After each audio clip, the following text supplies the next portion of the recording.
Very good. আজকে তাহলে আমরা শুরু করতে চলেছি। অনেকেই উপস্থিত হয়েছেন, মাশাআল্লাহ। তাহলে ক্লাস শুরু করা যায়। এতটা যাবত আমরা পড়ে আসছিলাম যে পেশেন্টের মধ্যে আমরা যে সমস্ত ফিজিক্যাল সিমটমস, অর্থাৎ তার শরীরের মধ্যে কি কি ধরনের সিমটমস আবির্ভূত হয়েছে, সেগুলোকে আমরা কেমন ভাবে পাবো, সেগুলো কি অবস্থায় থাকবে, এবং সেগুলোকে ইন্টারোগেশন করার পদ্ধতিটা কি, অর্থাৎ কিভাবে সেই সিমটোলজি পর্যন্ত আমরা পৌঁছতে পারি এবং একটা প্রশ্ন কিভাবে ফ্রেম করা যায়। আমার একজন স্যার, বিখ্যাত স্যার বলেন যে বেটা, হোমিওপ্যাথি হচ্ছে 80% symptology, 80% symptology, understanding of symptology, symptoms এর জ্ঞান, 20% materia medica, 70% symptology understanding, 20% materia medica, 10% repertory, এই 100%। তো সিমটোলজি এমন একটা সাবজেক্ট যেটাকে বুঝতেই হয়। সিমটোলজির মধ্যে কি সিমটমস নেব এবং কেন নেব, কি সিমটমস আমাদের অ্যাকসেপ্ট করতে হবে এবং কোন সিমটমসকে আমাদের বাতিল করে দিতে হবে, সেটা একটা নির্দিষ্ট প্রিন্সিপাল বা ল ভিত্তিক একটা বিবেচনা। কিছু প্রিন্সিপাল আছে, সেই প্রিন্সিপাল গুলো ফলো করে আমাদেরকে কিছু সিমটমস টেকিং করতে হয়, কিছু সিমটমস ছেড়ে দিতে হয়, গিভ আপ করতে হয়। আর এই ভাস্ট নলেজটুকু দিতে গেলে আমাদের অর্গাননের সম্মুখীন হতে হয়। যে ডক্টর হ্যানিম্যান কিভাবে তিনি সিমটোলজিকে চয়েস করতে বলেছেন এবং সেখানটায় কি রুলস থাকবে, সিমটোলজি ফলো করার ক্ষেত্রে কোনগুলোকে নেওয়া হবে, কোনগুলোকে নেওয়া হবে না, এই সমস্ত কিছু অর্গানন আপনাকে বলবে। তো এই সিমটোলজিকে আন্ডারস্ট্যান্ড করতে গেলে আমি এই পর্যন্ত যা কিছু লেকচার নিয়েছি, সমস্ত কিছু আপনারা হয়তো ভাবছেন আমি অনেক কিছুই জানি বা কোথায় থেকে এই সমস্ত পেলাম, এত 14টা ক্লাস আমি টেস্ট টেকিং এর কিভাবে করলাম।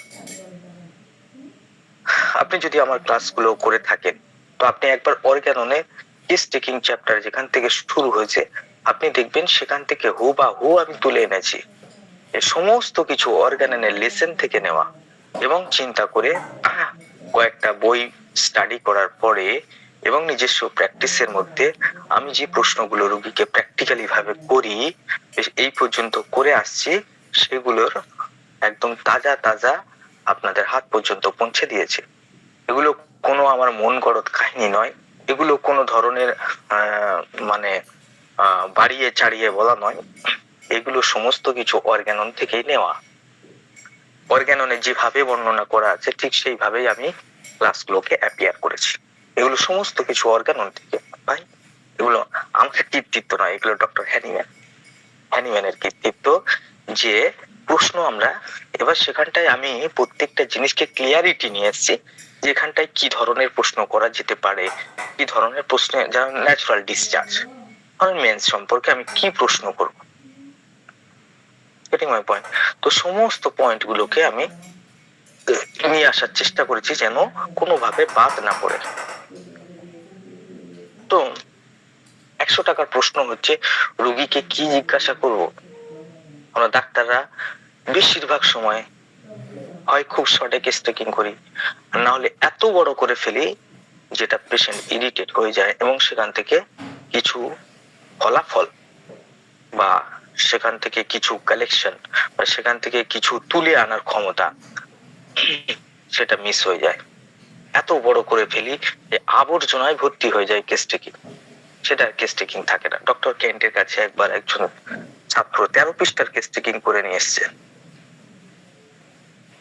তারপর ডক্টর কেন্ট বলে যে এটা কোনো কেস টেকিং হয়। কেস টেকিংটা কতটা ইম্পর্টেন্ট, অর্থাৎ সেখানটায় কেস টেকিং বেচারি করেছে। এই যেমন আমার কাছে বেশিরভাগ কেউ আমি দেখেছি অনলাইনে যারা আমাকে অনেক কাছে ওষুধ জিজ্ঞাসা করে, পেশাব প্রচুর করছে ডাক্তার, পুঁজ থেকে ঘা থেকে পুঁজ বেরোচ্ছে, হলুদ হলুদ, মাথার যন্ত্রণা হয়, পানির পিপাসা খুব বেশি, লবণ খেতে চায়, আর মানসিক ভাবে খুবই ইরিটেবল। ওষুধ কি হবে স্যার? দেখেন, সে কিন্তু কেস টেকিং করেছে, আমি তার কেস টেকিং, আমি বলছি না যে সে বিনা কেস টেকিং করে এই কথাগুলো লিখেছে, কিন্তু এই কেস টেকিং থেকে কোনো পিকিউলিয়ার সিমটমস বেরিয়েছে, এই কেস টেকিং থেকে কোনো কিনোটস বেরিয়েছে, এই কেস টেকিং থেকে রোগীর মাইন্ড স্টেট সম্পর্কে কোনো ধারণা করা যাচ্ছে, এই কেস টেকিং থেকে মেনস্ট্রুয়েশন সম্পর্কে ক্লিয়ার কাট কোনো কনসেপ্ট আসতেছে, এবং ক্লিয়ার কাট কনসেপ্ট তো দূরের কথা, এখান থেকে কোনো কিনোট বেরিয়ে আসছে, তাহলে প্রেসক্রিপশন যেটা দেয়া হবে, কোন মেডিসিন আসবে, সেটা কি কেউ বলতে পারবে? বলাটা সম্ভব নয়। এই জন্য অনলাইনে আমার গ্রুপে যদি কেউ কেস টেকিং দেয়, আমি বেশিরভাগ ক্ষেত্রে কেস টেকিং কোনো আনকমপ্লিট পাই। Getting my point? আনকমপ্লিটনেস। সেখানে মিনিমাম 2-3টে মেন্টাল জেনারেল থাকা উচিত প্রত্যেকটা কেসের মধ্যে। অনেক সময় থাকে না, ঠিক আছে, ওকে, আমি জানি অনেক কেস টেকিং আছে অন সাইটেড, অনেক কেস আছে অন সাইটেড, এটা আমি বিশ্বাস করি। সেখানটায় রুগী থার্ড লেভেলের হেলথ, অর্থাৎ লেভেল 3 হেলথ কোয়ালিটি আছে, বা ডি গ্রুপের কোনো পেশেন্ট আছে, তার ক্ষেত্রে সিম্পটোলজি ক্লিয়ার থাকবে না, ইট ইজ ভেরি গুড। কিন্তু তারপরেও সেখানটায় এমন কিছু বৈশিষ্ট্য থাকতে হবে যেটাকে, সেই বৈশিষ্ট্যগুলোকে ধরে যেন একটা মেডিসিন পর্যন্ত পৌঁছানো যায়, তবেই সেটা হচ্ছে পারফেক্ট কেস টেকিং হবে। এবার সেখানে কিছু মেন্টাল জেনারেল থাকবে, সেখানে বেশ ভালো মাত্রায় ফিজিক্যাল জেনারেল থাকবে। ফিজিক্যাল জেনারেল কি, আজকে যদি আমাকে কেউ জিজ্ঞাসা করে কিন্তু খুব বকানি খাবে। আমরা এই পর্যন্ত আমি ফিজিক্যাল জেনারেলের উপরে 22টা পয়েন্টের উপরে ফাস্ট আলোচনা করেছি, 22 পয়েন্টস। সেখানটায় perspiration, sweat, natural discharge, abnormal discharge, thirst, appetite, taste, সমস্ত কিছু আলোচনা করা হয়েছে, এবং রোগীর সম্ভাব্য উত্তর কি হতে পারে সেটাকেও দেখানো হয়েছে, এবং সেই সম্ভাব্য উত্তর আপনি রেপার্টরির কোন জায়গা থেকে খুঁজে বার করবেন সে ব্যাপারেও গাইড করা হয়েছে। তো 100 টাকার প্রশ্ন হচ্ছে রোগীকে কি জিজ্ঞাসা করব, এটাই আমরা সব থেকে বেশি ভুল করে থাকি। রোগীকে জিজ্ঞাসা করতে হবে কি ভাই, এমন একটা প্রশ্ন ফ্রেম করতে হবে যাতে রোগী উত্তর দিতে বাধ্য হয়, এবং সেই উত্তরটাই যেন আপনাকে মেডিসিন পর্যন্ত গাইড করে।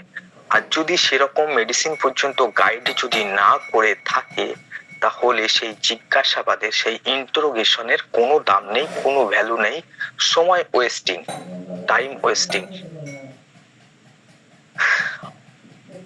তো আমার পুরো এই কেস টেকিং লেকচারের মধ্যে ফোকাস ছিল যে ইন্টারোগেশন কেমন করে করতে হয় এবং কি জিজ্ঞাসা করতে হবে। এটাই ছিল এই 12টা কেস টেকিং এর যে লেকচার নেওয়া হয়েছে, সেই 12টা, আজকে 14টা মনে হয় না মহিউদ্দিন ভাই, কয়টা হয়েছে কেস টেকিং এর ক্লাস? 14 নম্বর আজকে ক্লাস, না 12 নম্বর? এনিবডি? হ্যালো, আপনার স্যার আমি তো 6 নাম্বার থেকে অ্যাটেন্ড করছি স্যার, আজকে মনে হয় 14টা হচ্ছে, মানে গত ক্লাসটা যে গেল ওইটা ছিল আমাদের 13 নাম্বার, আর আজকে হয় 14 নাম্বার। 14টা ক্লাস আজকের চলতেছে। তো পুরো 14টা ক্লাসের মধ্যে ফোকাস ছিল যে এমন একটা প্রশ্ন রোগীকে করা যে উত্তরটা আপনাকে মেডিসিন পর্যন্ত পৌঁছাতে সাহায্য করবে, হেল্প করবে। তো ঠিক সেরকম ভাবে আজকে ক্লাস হবে মাইন্ডের উপরে, এবং মাইন্ডের ইন্ট্রোডাকশন ক্লাস। আজকের কোনো চ্যাপ্টারের ভিতরে ঢুকবো না, আজকে জেনারেল মাইন্ডের বর্ণনা।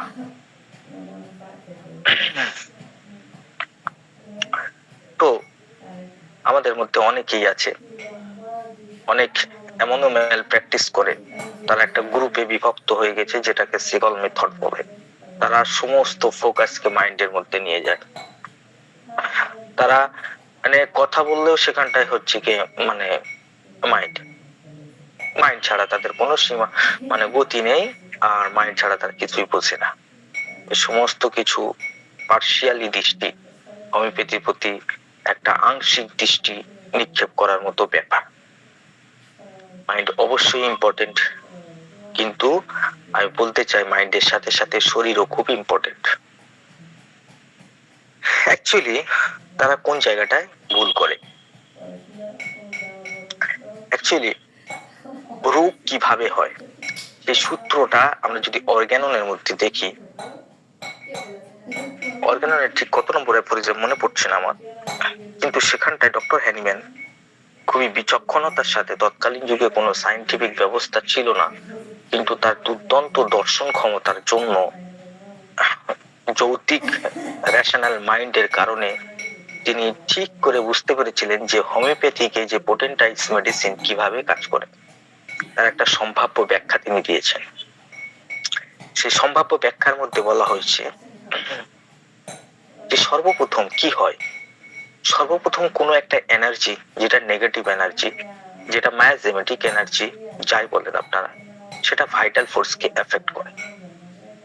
ভাইটাল ফোর্সে এফেক্ট করার পরে ভাইটাল ফোর্স বা আমাদের জীবনী শক্তি বা ডিফেন্স মেকানিজম যাই বলেন, ভাইটাল ফোর্স কি করে, সেই সেন্সেশনকে মাইন্ডের মধ্যে একটা একটা আনইজি ফিলিংস, মাইন্ডের মধ্যে একটা ইরিটেশন মাইন্ডের মধ্যে ক্রিয়েট করে, এবং তার সাথে সাথে ফিজিক্যালের মধ্যেও এই রকম টাইপের অনুভূতি ফিলিংস ক্রিয়েট করে। শরীরের মধ্যে ধীরে ধীরে ফাংশনাল চেঞ্জ হয়। ফাংশন অর্থাৎ যে যেরকম ভাবে যে শরীরের যে অঙ্গ প্রত্যঙ্গ যেমন ভাবে কাজ করার দরকার, ঠিক সেইভাবে সেই ফাংশন তারা করতে পারে না। ফাংশনাল চেঞ্জ হওয়ার পরে সব থেকে লাস্টে ঘটে স্ট্রাকচারাল পরিবর্তন, অর্থাৎ হার্টের শেপ হাইপারট্রফি হয়ে গেল, টিউমার ক্রিয়েট হলো, আলসার ক্রিয়েট হলো, এরকম স্ট্রাকচারাল চেঞ্জ গুলো পরবর্তীকালে ঘটে থাকে। তাহলে এত বড় লেকচার নেওয়ার উদ্দেশ্য একটাই, এত বড় কথা বলার উদ্দেশ্য একটাই, যে যখন আমাদের ভাইটাল এনার্জি এফেক্টেড হবে, তখনই শুধুমাত্র মনে নয়, মন সহযোগে শরীরের মধ্যে সিম্পটোলজি ক্রিয়েট করবে। Getting my point? তাহলে সেখানটায় এককভাবে না মাইন্ড এফেক্ট হচ্ছে, আর না এককভাবে শরীর এফেক্ট হচ্ছে, শরীর এবং মন দুটোই এফেক্টেড হয়। আমরা যদি মেডিসিন গুলোর দিকে তাকাই, যে কোনো ধরনের মেডিসিন আপনি তুলে আনুন, একোনাইটের কথা বলেন, ল্যাকেসিসের কথা বলেন, যে মেডিসিনের কথা বলেন, আপনি সেখানে দেখবেন মাইন্ডের একটা চ্যাপ্টার আছে, আর বাকি সমস্ত কিছু ফিজিক্যাল চ্যাপ্টার নিয়ে বর্ণনা আছে। অর্থাৎ প্রুভিং এর সময় মনের মন মানসিকতার দিক থেকে এই পরিবর্তনগুলো ঘটেছিল। যেমন পালসেটিলার ক্ষেত্রে খুবই উইপিং টেন্ডেন্সি ক্রিয়েট করেছিল প্রুভিং করার সময়, কথায় কথায় কাঁদতো, মন মানসিকতা চেঞ্জ হয়ে গেছিল, খুবই নম্র স্বভাবের, খুবই শান্তশিষ্ট হয়ে গিয়েছিল। এই সিমটমস যে ক্ষেত্রে প্রডিউস হয়েছে, সেই ক্ষেত্রে তৃষ্ণাহীনতাও ক্রিয়েট করেছে ফিজিক্যাল বডির মধ্যে। Getting my point? তাহলে মাইন্ড এবং ফিজিক্যাল দুটোই ইম্পর্টেন্ট, কিন্তু আমরা যদি হাইরার্কি অর্থাৎ কোনটাকে সব থেকে বেশি গুরুত্ব দিব, এই দিক থেকে চিন্তা যদি করা যায়, তাহলে আমরা সমস্ত ডাক্তাররা জানি,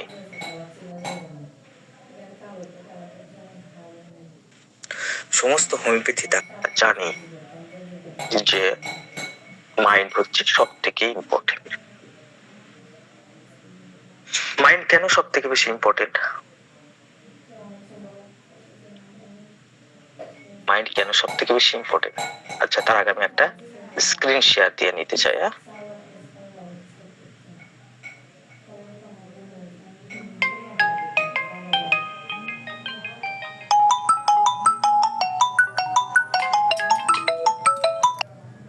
হ্যালো, হ্যাঁ বলো।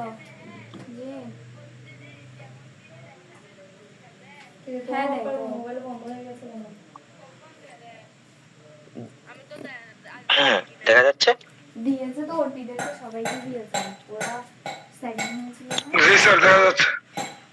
তো থার্ড, ওকে, ওরা হচ্ছে যে সবাই সার্টিফিকেট পেয়ে আমি একটু হরিজন্টালাই করে নিন, হ্যাঁ হরিজন্টাল।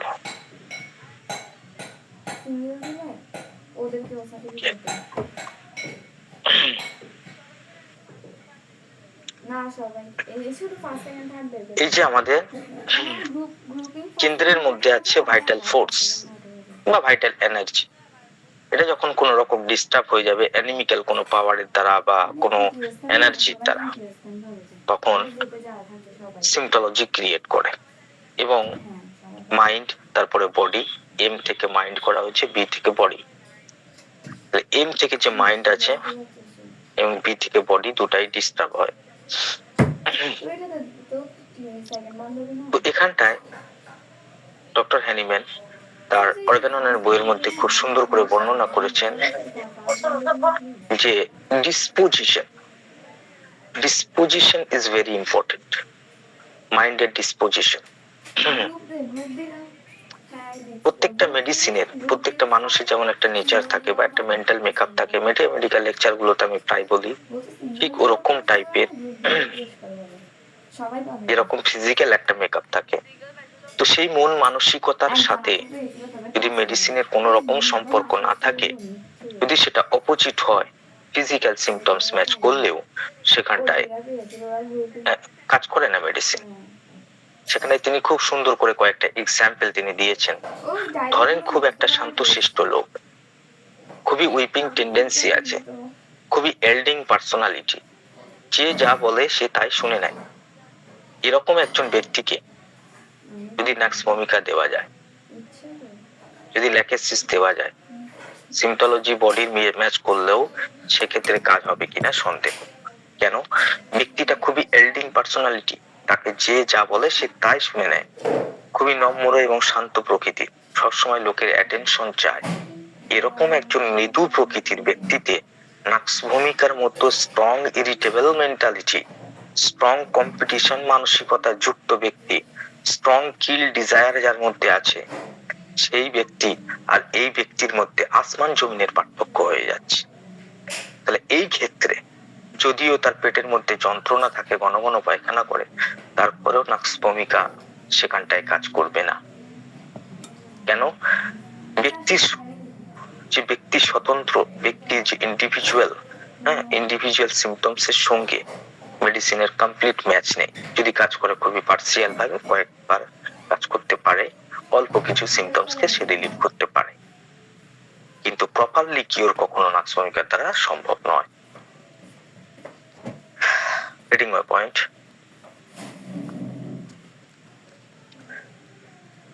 তাহলে দেখতে পাচ্ছি আমরা ডক্টর হ্যানিম্যানের কথা অনুসারে মাইন্ডের সিম্পটোলজিকে, বিশেষ করে রোগীর মন মানসিকতাকে বোঝাটা খুবই ইম্পর্টেন্ট, খুবই গুরুত্বপূর্ণ। ডক্টর ভিতুলকাস, আমি আমার কিছু প্রাক্তন স্টুডেন্ট এখানটায় আছে, আমরা যখন ডক্টর ভিতুলকাসের কেসগুলো দেখছিলাম, অ্যানালাইসিস করছিলাম, স্টাডি করছিলাম, তখন আমরা দেখেছি যে ডক্টর ভিতুলকাস যখনই কোনো মেডিসিনকে নিয়ে আসেন, তখনই তার মেন্টাল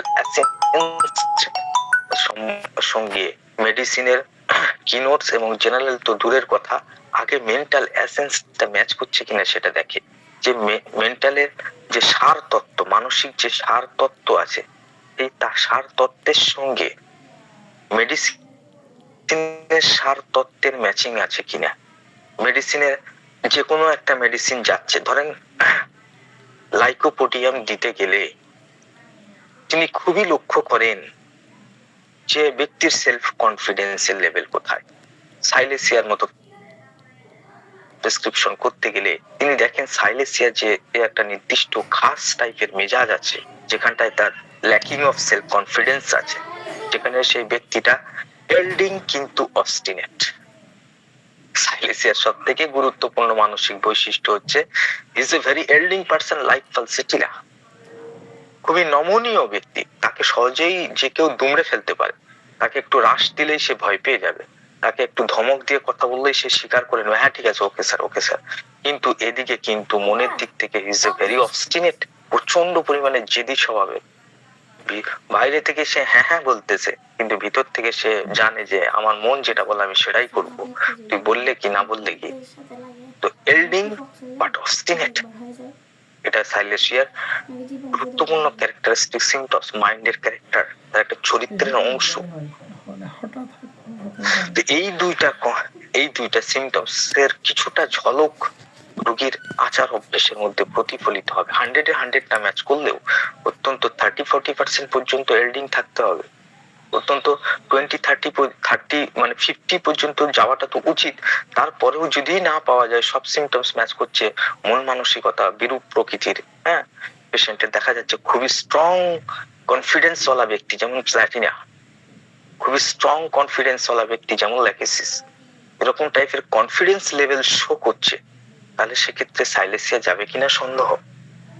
আপনার যতই আপনি ফিজিক্যালে সমস্ত কিছু ম্যাচ করে ফেলতেছেন, কিন্তু মানসিকতার দিক থেকে একটা মেডিসিনের থেকে রোগী হচ্ছে কি এক ক্রোশ দূরে আছে, একদম অপোজিট।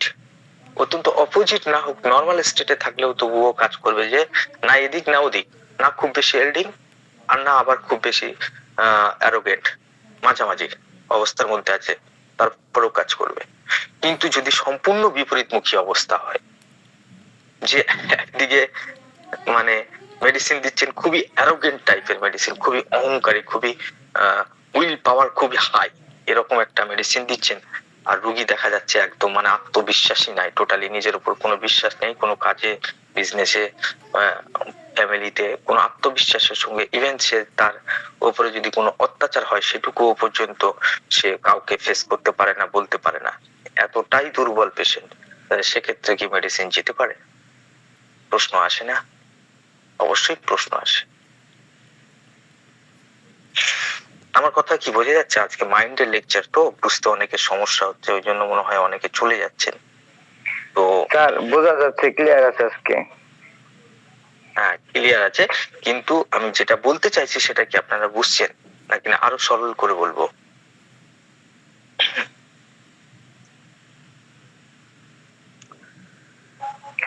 স্যার আর একটু সহজ করে বললে সুবিধা হয়, যেহেতু মাইন্ডের এগুলো আমরা যদি না বুঝে আগাই তাহলে প্রবলেম হবে sir. Okay okay, very good very good very good. হ্যাঁ দেখেন, ডক্টর হ্যানিম্যানের যে অ্যাফোরিজমটা আপনারা সবাই পড়েছেন, যে ডিসপোজিশন অফ মাইন্ড, এটাকে ম্যাচ করানো খুবই ইম্পর্টেন্ট। এই ধারণা থেকে পুরো মাইন্ড চ্যাপ্টার এসছে, এবং এই ধারণা, এই অ্যাফোরিজমটাকে ভিত্তি করে সেগল মেথডেরা দাবি করে যে একমাত্র মাইন্ডের ডিসপোজিশন ইম্পর্টেন্ট, আর কোনো কিছু ইম্পর্টেন্ট নয়, এটা পার্সিয়ালি বিচার করে। এই জন্য এই অ্যাফোরিজমটার ব্যাখ্যা আমি দিতেছি, যে ডিসপোজিশন মাইন্ড বা মাইন্ড কেন জানতে হবে। প্রশ্ন হচ্ছে, আমি মাইন্ড ছাড়া যদি প্রেসক্রিপশন করি, তাহলে আমার প্রেসক্রিপশনের মধ্যে কি অসুবিধাটা ঘটবে, এবং সেক্ষেত্রে কেস ফেল কেন হবে। প্রশ্নের উত্তর হচ্ছে এটা আমি বলতেছি, যে যখন মাইন্ডের সিমটমস ম্যাচ করবে না, তখন মেডিসিন গুলো কেমন একটা খাপছাড়া হয়ে যায়। অ্যাজ এক্সাম্পল, আমি ক্লিনিক থেকে এক্সাম্পল দিই।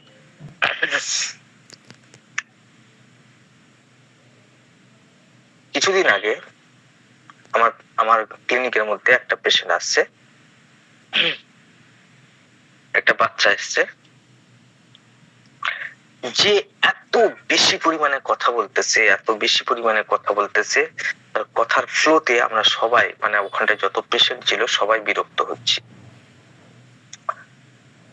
এবং তার মধ্যে অদ্ভুত ধরনের একটা সেন্টেন্স থেকে আরেকটা সেন্টেন্স, একটা বিষয় থেকে আরেকটা বিষয়, একটা ব্যাপার থেকে আরেকটা ব্যাপারে কি দ্রুত এসকেপ করছে। পুরো আমার ক্লিনিকের সমস্ত পেশেন্ট অবাক হয়ে গেছে একটা 10-12 বছরের বালিকাকে দেখে। এত বেশি কথা বলতেছে, তার বাবা মা, ইভেন সে বাড়ির মধ্যে ছোট্ট ছোট্ট ঘটনাগুলোকে পুঙ্খানু রূপে বর্ণনা করছে। অবশেষে তার বাবা হচ্ছে ক্লিনিক ছেড়ে লজ্জার খাতিরে বাইরে চলে গেল। তার এই যে একটা অদ্ভুত অস্থিরতা, মন মানসিকতার মধ্যে অদ্ভুত অস্থিরতা, তার বাবা মা যদি তাকে বলতেছে, আরে এই কথাটা বলার তোর কি দরকার ডাক্তারের সঙ্গে, তখন সে বলতেছে, কেন বলবো না, সত্য কথাই তো বলতেছি, আমারে বলতে দাও। হ্যাঁ, তো মানে আমি বলবো না যে সে কি কি ব্যাপারে আমার সঙ্গে শেয়ার করছিল, এগুলো অনেকটা কনফিডেন্সিয়াল ব্যাপার, তো একটু লজ্জাজনক ব্যাপার। তো এই যে একটা বিশেষ প্রকারের মানসিকতা আমি আমার ক্লিনিকের মধ্যে দেখলাম। এখন যদি আমি একটা ঔষধ এমন নির্বাচন করি, আমি তার ফিজিক্যাল সমস্যা কিছু দেখলাম, মাথার যন্ত্রণা আছে, কিছু দেখলাম পেটে ব্যথা আছে, মেন্সের মধ্যে কিছু সমস্যা আছে, পায়ে যন্ত্রণা আছে, পিপাসা টিপাসা ফুড ডিজায়ারও সেখানটায় কিছু পাইলাম। কিন্তু আমি যদি এই ফুড ডিজায়ার, এই যে হাতে পায়ে যন্ত্রণা, টাইম, কিছু কনকমিটেন্ট সিমটমস এর উপর যদি প্রেসক্রিপশন করি, তাহলে এই প্রেসক্রিপশনটা কি ঠিক হবে? সহজ সরল ভাবে বলতেছি, আমি যদি তার মানসিক এই যে একটা অবস্থা, এই যে একটা ইভেন সে আমাকে একটা গুরুত্বপূর্ণ সিমটমস দিল, তার স্যাড মিউজিক শুনতে খুব ভাল লাগে, এবং যখন কোনো জায়গায় গান বাজনা হয়, বিশেষ করে আশপাশ থেকে যখন কোনো বক্সের সাউন্ড হয়, বক্সের সাউন্ড মানে গান বাজনা করে আমাদের ভ্যানে এখানে করে নিয়ে যায়, বড় বড় বক্স টক্সে বসিয়ে বিরাট সাউন্ড প্রডিউস করা হয়, তো ওই ধরনের কোনো মিউজিক যখনই সে শোনে, তখনই সে ডান্স করা শুরু করে, নাচা শুরু করে।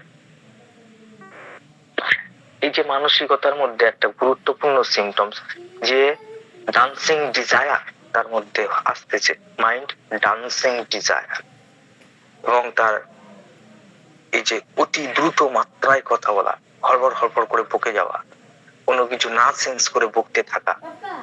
অদ্ভুত ব্যাপার হচ্ছে, আপনারা অবাক হয়ে যাবেন, সেই বাচ্চাটার আমি ছবি রাখিনি, তার হাতের কবজির কাছ থেকে নিয়ে বাহু পর্যন্ত বহু জায়গায় ব্লেডের ছেঁড়া মারা আছে, ইভেন তার পায়ে পায়ে শিরা থেকে মানে গোড়ালির কাছ থেকে শুরু করে হাঁটুর আগে পর্যন্ত ব্লেড দিয়ে চেরা চেরা চেরা চেরা করা আছে।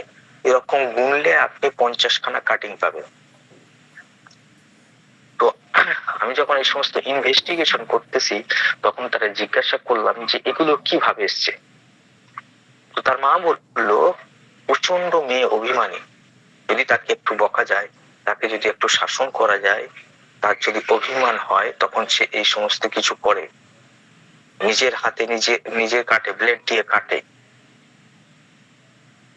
এবারে আপনারা বলেন, আমি যদি এই সিম্পটোলজি, এই যে তার মনের মধ্যে এতটা ইমোশন, সে এতটা এক্সাইটেবল, সে যে যখন সে উত্তেজিত হয়ে যায় ইমোশন থেকে, যখন সে ঝগড়া করা শুরু হয়ে যায়, তো ফিটের মতো অবস্থা হয়ে যায়, তার বকতেই থাকে বকতেই থাকে বকতেই থাকে। যখন তার অভিমান হয় 2-3 দিন করে খাওয়া দাওয়া ছেড়ে দেয়, আর যখন প্রচন্ড রেগে যায়, তখন ওই হাত পায়ে ব্লেড দিয়ে কাটে। আপনি ফিজিক্যালের 100 সিমটমস পাইছেন তার মধ্যে।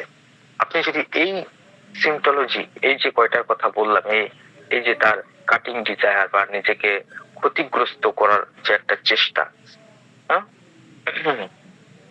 এই যে ডান্সিং ডিজায়ার, তার নাচের প্রতি এতটা ভক্তি, বা নাচ শুনলে তার যে গায়ের মধ্যে একটা স্পন্দন সৃষ্টি হয়, হ্যাঁ, ডান্সিং ডিজায়ার, যেটাকে স্যাড মিউজিক শোনার একটা আবেগ, তারপরে আপনার এই যে হাত পা কাটা, তারপরে এই যে তার একটা হিস্টেরিক টেন্ডেন্সি, ইমোশনালি ইমব্যালেন্সড, হ্যাঁ, এই পুরো ব্যাপারগুলো যদি মেডিসিনের মধ্যে অ্যাপিয়ার না হয়, তাহলে সেক্ষেত্রে কি একটা সঠিক প্রেসক্রিপশন হওয়াটা কি সম্ভব?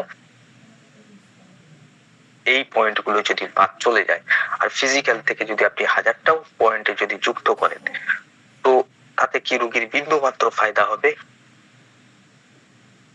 বলেন। আপনাকে কমসে কম এমন একটা মেডিসিন খুঁজে পেতে হবে যেখানটায় ডান্সিং ডিজায়ার আছে, এমন একটা মেডিসিন পেতে হবে যেখানে সুইসাইডাল টেন্ডেন্সি আছে, এমন একটা মেডিসিন পেতে হবে যেখানে হিস্টেরিক্যাল টেন্ডেন্সি আছে, হিস্টেরিক পেশেন্ট, ইমোশনালি যখন হিস্টেরিয়া মানে শুধু খেঁচাখেচি নয়, যখন কোনো একটা ইমোশন কন্ট্রোলের বাইরে চলে যায়, রোগী অদ্ভুত আচরণ করে, স্বাভাবিক আচরণের থেকে মানুষ এরকম ভাবে স্বাভাবিক আচরণ করে, সেই স্বাভাবিক আচরণ থেকে বেরিয়ে অস্বাভাবিক আচরণ করা শুরু করে, এটা অনেক সময় হাস্যকর হয় বা খুবই করুণ দৃশ্য হয়, হ্যাঁ, এরকম কিছু করে, সেটাকে হিস্টেরিক বলা হয়। অর্থাৎ ইমোশনালি ভাবে ইমোশনকে সে কন্ট্রোলের মধ্যে রাখতে পারে না।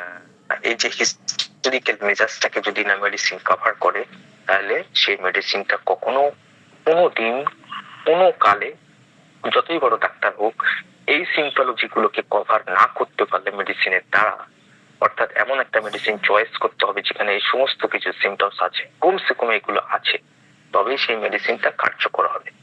না হলে আপনি ফিজিক্যালের মধ্যে থেকে হাজারো সিমটমস তুললে সেগুলো পার্সিয়ালি ভাবে কাজ করবে, না হলে কিছুই কাজ করবে না। কোনো সাসেপ্টিবিলিটি, মেডিসিনের প্রতি কোনো সংবেদনশীলতা নেই। মেডিসিন এক মেরুর আর রুগী আর এক মেরুর, অর্থাৎ মেডিসিন যদি দক্ষিণ মেরুর হয় আর রোগী হবে উত্তর মেরু, তাহলে সেরকম ওষুধে কোনো কাজ হবে না। তাহলে ক্লিনিক্যালি প্র্যাকটিস করতে গেলে আমাদেরকে রোগীর মাইন্ডের দিকে আমাদের তীক্ষ্ণ নজর রাখতে হবে।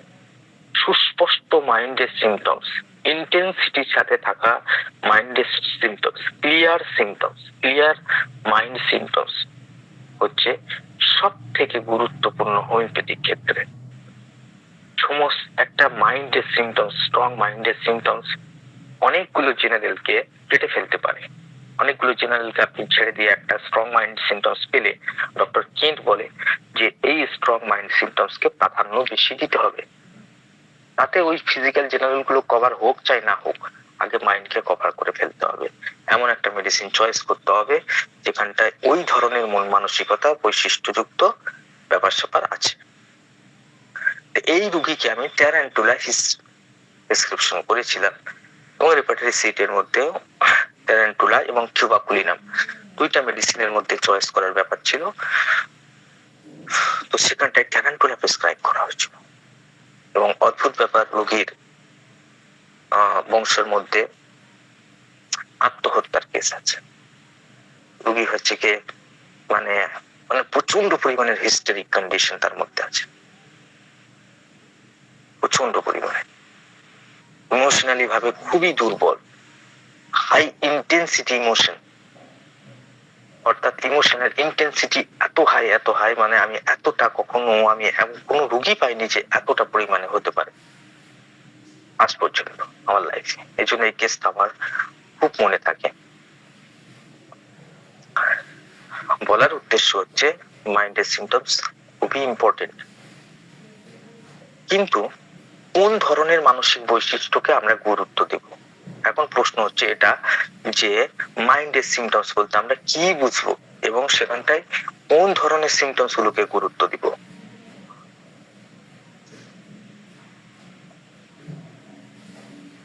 এটাই হচ্ছে সবথেকে গুরুত্বপূর্ণ প্রশ্ন। তাহলে মাইন্ডের সিমটমস যদি আমরা অ্যানালাইসিস করতে যাই, ডক্টর কেন্ট মাইন্ডের সিমটমস গুলোকে মোট 5টা ভাগে বিভক্ত করেছেন।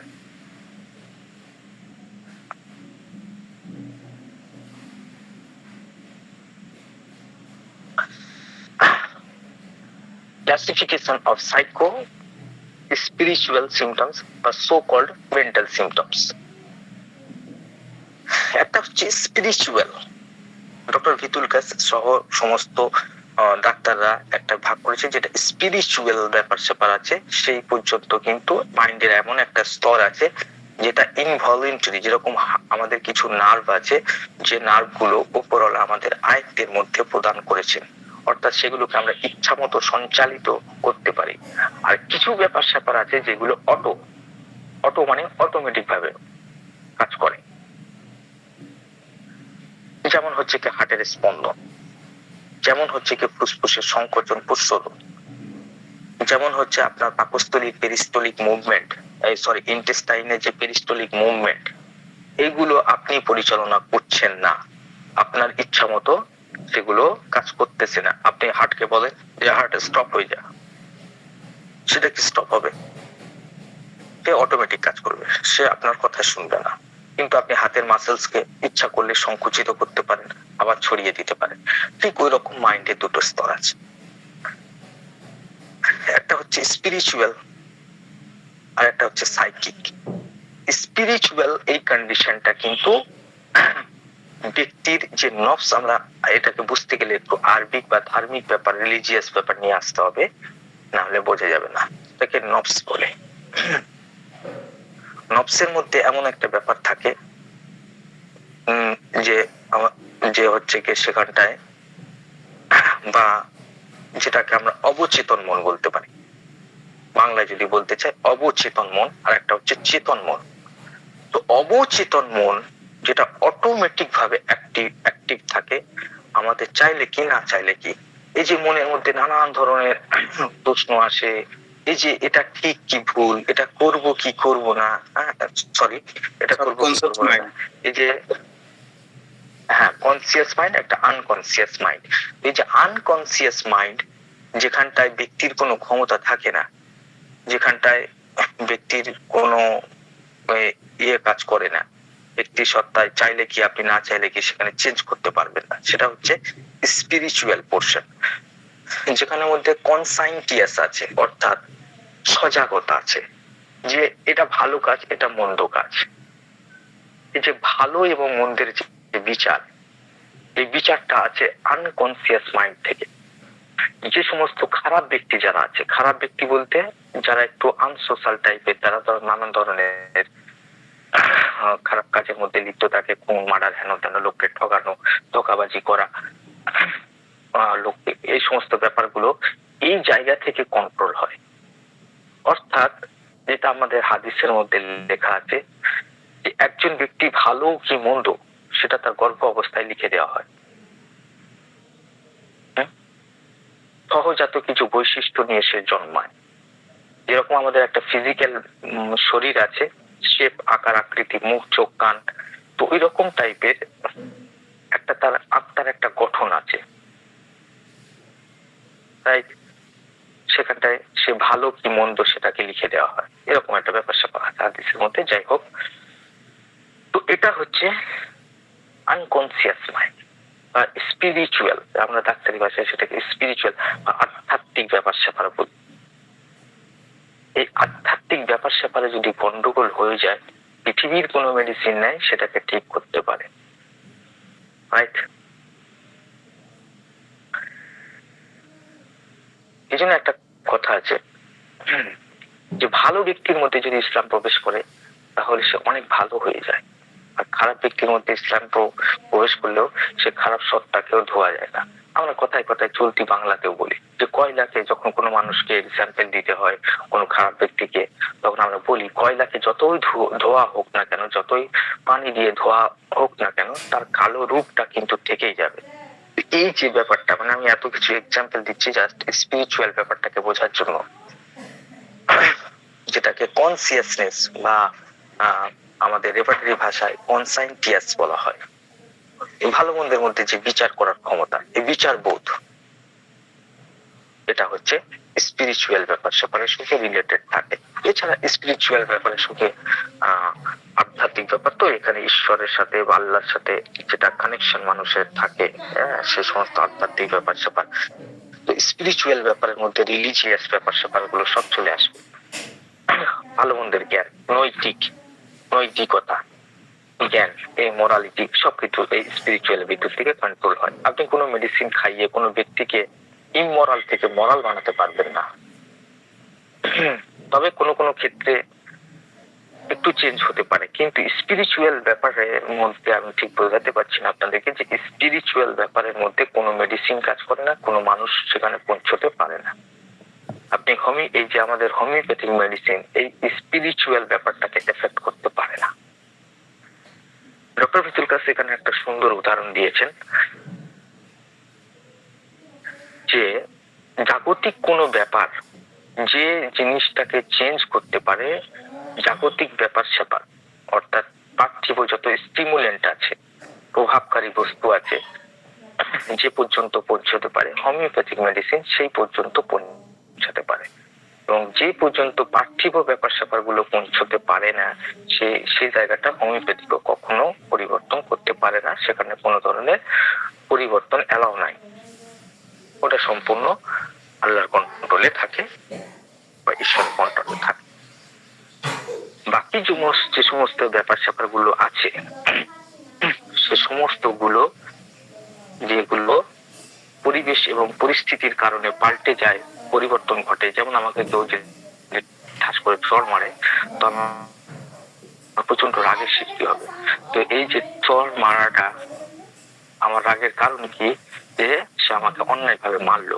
তাহলে এই অন্যায়ভাবে মারাটা একটা স্টিমুলেন্ট, আর সেই কারণে আমার মধ্যে অ্যাঙ্গার প্রডিউস হলো, আমার মধ্যে রাগ সৃষ্টি হলো। Getting my point? তাহলে দেখা যাচ্ছে এর আগে, চড় মারার আগে আমার কোনো রাগ নাই, চড় মারলো তারপরে রাগ সৃষ্টি হলো। Getting my point? তো যেখানটায় যে জায়গাটা পরিবর্তিত হয়, পরিবর্তনশীল, মনের যে অংশটা পরিবর্তনশীল হয়, সেই জায়গার মধ্যে আমাদের হোমিওপ্যাথিক মেডিসিন কাজ করবে। এবং আমাদের সিমটমস কালেকশন সেই এরিয়ার মধ্যে হতে হবে, তার বাইরে গিয়ে হবে না। তো সাইকিক ব্যাপার স্যাপারের মধ্যে ডক্টর কেন্ট মোট 5টা ভাগ করেছে। একটা হচ্ছে উইল, কি করতে হবে না করতে হবে, ইচ্ছা। একটা হচ্ছে ইমোশন, আবেগ। আবেগ বলতে দুঃখ, যে আনন্দিত হওয়া, সেগুলো পরে আমি আসতেছি। একটা হচ্ছে ইন্টেলেকচুয়াল আন্ডারস্ট্যান্ডিং, এই নানান ধরনের হ্যালুসিনেশনস, তারপর ইমাজিনেশনস, তারপরে এই সমস্ত মানে এই যে ডেলিরিয়াম, বিড়বিড় করে বকা, এই সমস্ত কিছু ইন্টেলেকচুয়াল আন্ডারস্ট্যান্ডিং চ্যাপ্টারের মধ্যে আসে। ইলুশন, হ্যালুসিনেশন সবকিছু এই ব্যাপারটাই আছে। 4th নাম্বার পয়েন্ট হচ্ছে মেমোরি, মনে রাখা, কনসেন্ট্রেট করা, এই সমস্ত ব্যাপার স্যাপার গুলো মেমোরি চ্যাপ্টারের মধ্যে আসে। আর 5th নাম্বার হচ্ছে ড্রিম। আর মেন্টালি যত সিমটমস আছে সমস্ত কিছু জেনারেল সিমটমস, অর্থাৎ একটা অঙ্গের উপরে, একটা পার্টিকুলার আঙ্গুলের উপরে প্রযুক্ত হয় না, পুরো শরীর, পুরো সত্তার উপরে প্রযুক্ত হয়।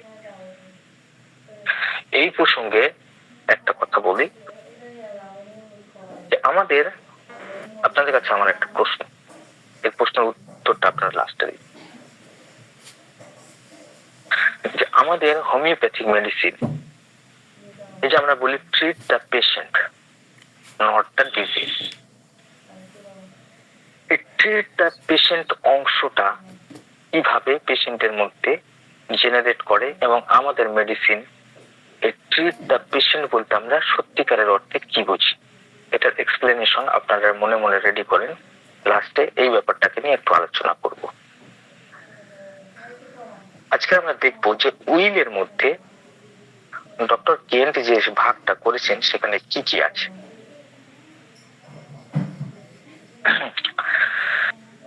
উইলের মধ্যে আছে ডিজায়ার এবং aversion. Desire, aversion as a whole, অর্থাৎ পছন্দ এবং অপছন্দ, পছন্দ অপছন্দর ব্যাপার স্যাপার নিয়ে উইল আছে। এবার এই পছন্দ অপছন্দ বলতে পুরো ব্যাপারটাকে নিয়ে আমি এক্সাম্পল পরে দিচ্ছি। দ্বিতীয় হচ্ছে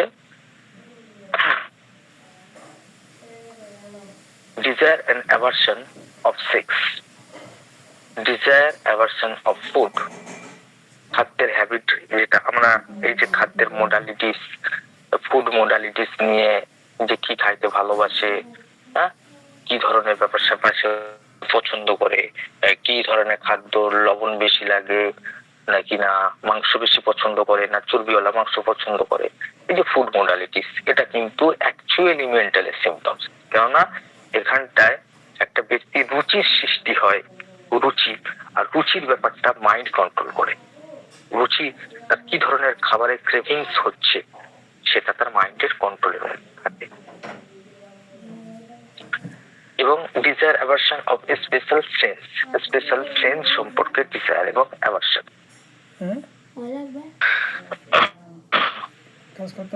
এগুলোর প্রত্যেকটা এক্সাম্পল চলে আসবে, চিন্তা করবেন না। তো উইলের মধ্যে যখন আমরা যাব তখন আমরা দেখব উইলের মধ্যে কি কি আছে ব্যাপারটার মধ্যে। উইলের মধ্যে আমরা অ্যাজ এ হোল যেটাকে বললাম, ফার্স্টে যেটাকে আলোচনা করলাম, as a whole, as a whole বলতে কি, যে আপনার লোকজনের সঙ্গ কেমন লাগে, আপনি লোকজনের সঙ্গে থাকতে পছন্দ করেন, নির্জনতা পছন্দ করেন, তো সেক্ষেত্রে আপনার প্রশ্ন করা উচিত যে কেমন থাকতে আপনার বেশি পছন্দ। এবার রোগী যদি না বুঝতে পারে তখন আমাদের তাদের অপশন দিতে হবে যে আপনার কোম্পানি ভালো লাগে নাকি না নির্জন জ্বালা জায়গা পছন্দ। তো সেই ক্ষেত্রে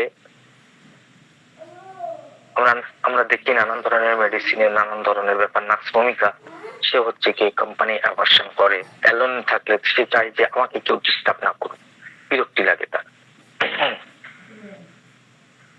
এই যে কোম্পানির ব্যাপারটা, আবার কোম্পানির ডিজায়ার ফর কিছু কিছু মেডিসিন আছে একা থাকতেই পারে না, যেমন ফসফরাস, যেমন হচ্ছে কেলাইকেসিস, যেমন হচ্ছে ক্যালিকার্ভ। ক্যালিকার্ভ হচ্ছে আপনারা সবাই জানেন যে নাক্সোমিটা শুধু ডিজায়ার আবার কোম্পানি অ্যাভার্সনের মধ্যে, কিন্তু ক্যালিকার্ভের মধ্যে এটা সব থেকে ক্যারেক্টারিস্টিক যে আপনি মনে হয় ক্যালিকার্ভকে ফার্স্ট গ্রেডের মধ্যে সুপার গ্রেডের মধ্যে দেখবে যে সে একাই থাকতেই পারে না। আবার তার মধ্যে ডগমেটিক আচরণ থাকে, সে খুবই রুলস ফলো করে, রুলস তার জীবনে খুবই পছন্দ, নীতি নৈতিকতা মোরালিটির তার খুবই মানে পছন্দের বিষয়। কেউ যদি সেই রুলস না মানে, নিয়ম না মানে, নিয়ম ভঙ্গ করে, তখন তার মধ্যে প্রচন্ড রাগের সৃষ্টি হয়, তার মধ্যে সে সেগুলোকে সহ্য করতে পারে না, ফলত প্রচন্ড পরিমাণে ঝগড়ালু স্বভাবের হয়। তাহলে একা থাকতে পারে না, আবার প্রচন্ড পরিমাণে ঝগড়াও করে, অর্থাৎ ফ্যামিলির সঙ্গে সে থাকতে চায়, ফ্যামিলি তার ডিজায়ার। ক্যালিকার্ভ ফ্যামিলি চায়, সব সময় ফ্যামিলির সঙ্গে থাকতে চায়, কিন্তু আবার ফ্যামিলি মেম্বারদের সঙ্গে প্রচন্ড ঝগড়া করে, তার মনের মতো না হলে সে ঝগড়া শুরু করে। তাহলে আমরা দেখছি বিশেষ বিশেষ মেডিসিনের মধ্যে বিশেষ বিশেষ ধরনের ব্যাপার স্যাপার আছে মন মানসিকতার দিক থেকে, তাই না? এই বিশেষ ব্যাপারগুলোকে আমাদের কেস টেকিং এর মধ্যে তুলে আনতে হবে। ইমপেশেন্ট ধৈর্যের ব্যাপারে, এটা উইল পাওয়ার থেকে কন্ট্রোল হয়। ডাক্তার আমাকে তাড়াতাড়ি দিতে হবে, আমার প্রচুর কাজ আছে, আমার এই ব্যাপার আর্জেন্টিকাম নাইটিকাম, যেমন আপনার ক্লিনিকের মধ্যে আর্জেন্টিকাম নাইটিকাম চলে আসলো, যেমন আপনার চেম্বারের মধ্যে লিলিয়াম টিক চলে আসলো। তো তারা দেখবেন এক অদ্ভুত ধরনের তাদের মধ্যে লিলিয়াম টিকের কোনো কাজ নেই, কোনো কম্য নেই যে কোনো অ্যাম্বিশন আছে, কোনো প্ল্যানিং করে কোনো কাজ করবে যেরকম নাক্সভূমিকা করে। নাক্সভূমিকা তো মানা যায় যে তার মধ্যে হাস্টিনেস আছে, তার মধ্যে বিজিনেস আছে, সে খুবই হাস্টি পার্সন, খুবই অধৈর্য ব্যক্তি। কিন্তু লিলিয়াম ঠিক যে কোনো কাজ নেই, কিন্তু অকারণে সে ব্যস্ত, সবসময় সব জায়গায় তার ব্যস্ততা, অর্থাৎ তার মধ্যে দ্রুত করতে হবে, এই দ্রুত করার বাসনা, সমস্ত কিছু ফটাফট পেতে হবে। ডাক্তার পেন হচ্ছে, এমন একটা ওষুধ দেন, তাড়াতাড়ি যেন যন্ত্রণা এক্ষুনি যেন কমে যায়। এমন কোন ওষুধ কি হবে? এই যে পেশেন্ট জিজ্ঞাসা করতেছে কতটা ইমপেশেন্ট, তার দ্রুত লাগবে, সবকিছু তাকে দ্রুত পেতে হবে। ইনডিফারেন্স, কোনো কিছুই ভাল লাগতেছে না। উইল পাওয়ার মানে কোনো কিছু করার ইচ্ছাই নাই, টোটালি জীবনে সবকিছু যেন পেয়ে গেছে, জীবনে আর কোনো চাহিদা নেই, কিছু নাই, এবার শুধু সংসার থেকে মন উঠে গেছে ডাক্তার। ইনডিফারেন্স মুড, বিজনেসে তার কোনো ইনডিফারেন্স মুড, পড়াশোনায় তার ইনডিফারেন্স মুড, সন্তান সন্ততিতে তার ইনডিফারেন্স মুড, ওয়াইফে তার ইনডিফারেন্স, সমস্ত জায়গায় ইনডিফারেন্স, অ্যাপেথি, কোনো লাগাও নেই, কোনো ইচ্ছাই নাই, জীবনের সব ইচ্ছা ধ্বংস হয়ে গেছে। Will power. জেলেসি, ও কেন পাইলো আমি পাইলাম না কেন, পাওয়ার যে একটা তীব্র বাসনা, প্যাশনেট হয়ে যায়, একদম প্যাশনেট। বিশেষ করে আমরা ল্যাকেসিসের মধ্যে দেখি যে তার মধ্যে কি পরিমাণে জেলেসি। আমরা ল্যাকেসিস মেডিসিন পড়েছি না, সে হাই ইমোশন রাখে, ইন্টেন্স ইমোশন তার মধ্যে আছে। এই ইন্টেন্স ইমোশনের সঙ্গে ইন্টেন্স সেক্সুয়াল ডিজায়ার আছে।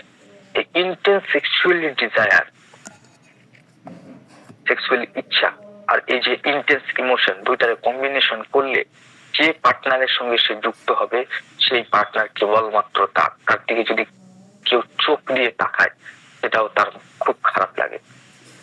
এর থেকে একটা প্রচন্ড জেলেসি ভাব সৃষ্টি হয়। আমি যে সমস্ত এক্সাম্পল গুলো দিয়েছি মনে আছে তো? একজন বয়স্ক স্ত্রী লোক কে রেখে যখন হাজবেন্ড কোনো ইয়ং লেডিকে সঙ্গে তার অ্যাফেয়ার চলবে, তখন সে বয়স্ক মহিলা, তার মধ্যে এক ধরনের জেলেসি ভাব সৃষ্টি হবে। এবং সে যদি ল্যাকেসিস হয়, তাহলে এই বুড়ি মহিলা তার কথাবার্তা এত মিষ্টি হবে যে কথাবার্তা দ্বারা সবাইকে অভিভূত করবে, তার মধ্যে লোকভার্সিটি এই সিমটম চলে আসবে। সে একজন আকর্ষণীয় ভাবে তার কথাবার্তাকে বলবে এবং তার মধ্যে এক ধরনের ইনসিকিউরিটি ডেভেলপমেন্ট করবে, যেটার থেকে ফের আবার জেলেসি ক্রিয়েট করবে। এবং সে সদা সর্বদা তার বিরুদ্ধে এমন কথা বলবে লোক তাকে বিশ্বাস করবে। এই সমস্ত ব্যাপার সব আমি ল্যাকেসিসের আলোচনার সময় বলেছি যে অ্যাকচুয়ালি ল্যাকেসিসের মন মানসিকতাটা কেন এরকম হয়ে যায়, কেন সে এত কথা বলে, কেন সে এত লোকোয়াসিয়াস, সে কেন এত স্পষ্টবাদী, তার কথা কেন এত মধুর হয়, এবং কোন সময় সে বিষ ঢালে, কোন সময় সে কেন মনে করে যে লোকে তাকে বিষ দিয়ে হত্যা করবে, তার সবসময় একটা সাসপিসিয়াসনেস তার মাইন্ডের মধ্যে কেন থাকে। এই সমস্ত ব্যাপার আলোচনা করেছি ল্যাকেসিস মেডিসিন আলোচনা করার সময়।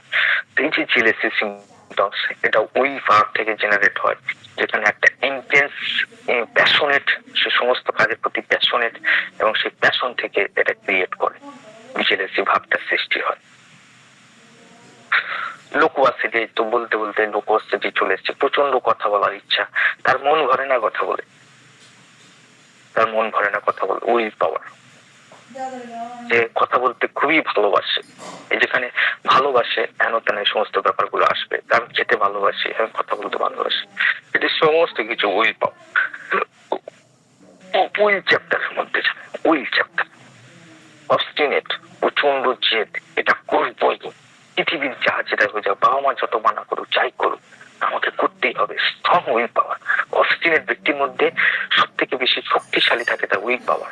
Obstinate obstinate obstinate. এই যে নেতানিয়াহু এত মানুষকে হত্যা করছে ইসরায়েলের প্রধানমন্ত্রী, কতটা অবস্টিনেট, সারা বিশ্বের লোক তাকে সমালোচনা করতেছে, সারা দেশ থেকে তার বিরুদ্ধে প্রতিবাদ হচ্ছে, মিছিল হচ্ছে, হ্যাঁ, যে এই জেনোসাইড বন্ধ করা হোক, এই শিশু হত্যা বন্ধ করা হোক। কিন্তু সে এতটা জেদি মানুষ, এতটা অবস্টিনেট মানুষ, কারোর কোনো কথায় তোয়াক্কা করে না। স্ট্রং উইল পাওয়ার, খুবই স্ট্রং, মানে প্যাথোলজিক্যাল কন্ডিশনের মধ্যে পৌঁছে গেছে উইল পাওয়ার। এই ক্ষেত্রে আমি মাইন্ডের এই যে একটা কথা বললাম, এই কথাটা কিন্তু খুবই ইম্পর্টেন্ট। কোন কথাটা ইম্পর্টেন্ট? যে প্যাথোলজিক্যাল কন্ডিশনে যতক্ষণ না পর্যন্ত কোনো মন মানসিকতা বৈশিষ্ট্য যতক্ষণ না যাচ্ছে, তার আগে পর্যন্ত কিন্তু এই মানসিক সিমটমস এর কোনো দাম নেই। যে মানসিক সিমটমস, সেটা মানসিক সিমটমস যতই হোক মাইন্ডের সিমটমস কিনা, তাকে কিন্তু ক্লিয়ার হতে হবে, তাকে কিন্তু ইন্টেন্স হতে হবে, তীব্রতার সাথে প্রকাশিত হতে হবে, এবং সুস্পষ্ট পরিচ্ছন্ন ভাবে সেটাকে, সেটা যেন দেখা যায় সুস্পষ্ট ভাবে, আচ্ছা আচ্ছা নয়, তবেই কিন্তু সেটা মাইন্ড সিমটমস হবে। না হলে কিন্তু সেটা মাইন্ডের সিমটমস নয়, ব্যক্তির একটা বৈশিষ্ট্য হতে পারে শুধুমাত্র, এবং সেটা কোনো কাজের বিষয়ও নয়। যেমন এক্সাম্পল দিয়ে বলি, নাহলে এটা বোঝা যাবে না। আমরা কম বেশি সবাই বিরক্তি হয়, আমাদের পৃথিবীর যত মানুষ আছে কোনো না কোনো সময় বিরক্ত হয়েছে, ঠিক, কোনো না কোনো সময় বিরক্ত হয়েছে। তাহলে ইরিটেবিলিটি তাহলে প্রত্যেকটা পেশেন্টের মধ্যে নিতে হবে। মানে যে পেশেন্ট আসুক, সে তো কিছু না কিছু, মানে খুবই কম ব্যক্তি আছে যারা খুব বিরক্ত হয় না, সেটা খুবই পার্সেন্টেজ খুব কম, কিন্তু বেশিরভাগ আধুনিক যুগে সবাই প্রায় ব্যক্তি হচ্ছে ইরিটেবল। তাহলে ইরিটেবিলিটির সিমটমস নিতে হবে? নো, এটা মাইন্ডের সিমটমস নেওয়া ওই নয়। সিমটমস কে এতটা পরিমাণে হতে হবে যাতে সেটা নেওয়ার মতো যোগ্যতা থাকে, অর্থাৎ সেটা যেন প্যাথোলজিক্যাল কন্ডিশনের মধ্যে পৌঁছে যায়। যেমন ধরেন দান ধ্যানের বিষয়টা, দান করার একটা মানসিকতা আছে প্রচন্ড পরিমাণে। তো এই দান ধ্যানটা আমরা প্রত্যেকেই দান ধ্যান করি, মসজিদ থেকে, মাদ্রাসা থেকে, কোন ভিখারি মানুষ, গরিব মানুষ, অসহায় মানুষ আমরা দিয়ে থাকি। কিন্তু বেনোভেলেন্স রুব্রিক্স কি সবার জন্য নেওয়া যাবে? দানশীলতা নেওয়া যাবে না। সিম্প্যাথি কি সবার জন্য নেওয়া যাবে? তা নেওয়া যাবে। আমরা সবাই তো সিম্প্যাথি, কে সিম্প্যাথির বাইরে আছে? আমরা প্রত্যেকে কিছু না কিছু মানুষের প্রতি একটু নরম হই, সিম্প্যাথেটিক হই। তাই বলে সিম্প্যাথি তো আর প্রত্যেকের ক্ষেত্রে লাগানো যায় না, ইরিটেবিলিটি প্রত্যেকের ক্ষেত্রে লাগানো যায় না। এগুলো তো মনুষ্য গুণাবলী ভাই, এটা তো প্রত্যেকটা মানুষের মধ্যে থাকবে, না হলে তো সে মানুষ না। তাহলে ফসফরাসের যে সিম্প্যাথির কথা বলা হচ্ছে, অস্টিকামের যে সিম্প্যাথির কথা বলা হচ্ছে, তাহলে সেটা কি? সেটা হচ্ছে প্যাথোলজি কন্ডিশন। অ্যাজ এক্সাম্পল, যেমন হচ্ছে আপনার মা অসুস্থ হয়ে গেছে, আপনার মা অসুস্থ হয়ে গেছেন, আপনি তার জন্য ওষুধ নিতে গিয়েছেন, আপনার পকেটে মাত্র 150 টাকা আছে, মায়ের ওষুধের দামটুকু আছে। রাস্তার মধ্যে একটা ভিখারি আপনার কাছে টাকা চাইলো, বাবা 2 দিন খাইনি, কিছু পয়সা দিবি, আমি খাবো। তো আপনি কোনো কিছু না চিন্তা করে 150 টাকা পুরোটাই দিয়ে দিলেন। বাড়িতে খালি হাতে ফিরে আসলেন, মা আপনাকে বকা দিচ্ছে যে আমার ডায়াবেটিসের ওষুধ তুই নিয়ে আসিনি, তুই 150 টাকাটা তুই একটা গরিব মানুষকে দিয়ে দিলি, তাহলে আমি এখন বাঁচবো কি করে? এই যে সিম্প্যাথি, এই সিম্প্যাথি ডিজিজ কন্ডিশন। পাশের বাড়ির লোকের খাওয়া হচ্ছে না বলে আপনি তার বাড়িতে গিয়ে বস্তা বস্তা চাল তুলে দিয়ে আসছেন, আর নিজের বাড়িতে রান্না হচ্ছে না। ইট ইজ সিম্প্যাথি অ্যাবনর্মালিটিস, এটা অ্যাবনর্মাল, অস্বাভাবিক। তো অর্থাৎ মাইন্ডের সিমটমস হইতে গেলে তাকে একটু অস্বাভাবিক রকমের হতে হবে।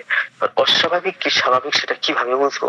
আমাকে অনেক স্টুডেন্ট প্রশ্ন করে যে স্যার এখানটায় মাইন্ডের সিমটমস কিভাবে নিব, কিভাবে বুঝবো যে এটা মাইন্ডের সিমটমস না ব্যক্তির একটা বৈশিষ্ট্য, সাধারণ মনুষ্য গুণাবলী? এটা সাধারণ মানুষের গুণাবলী না এটা সিমটমস? এটা বোঝা কিন্তু খুবই সহজ। যদি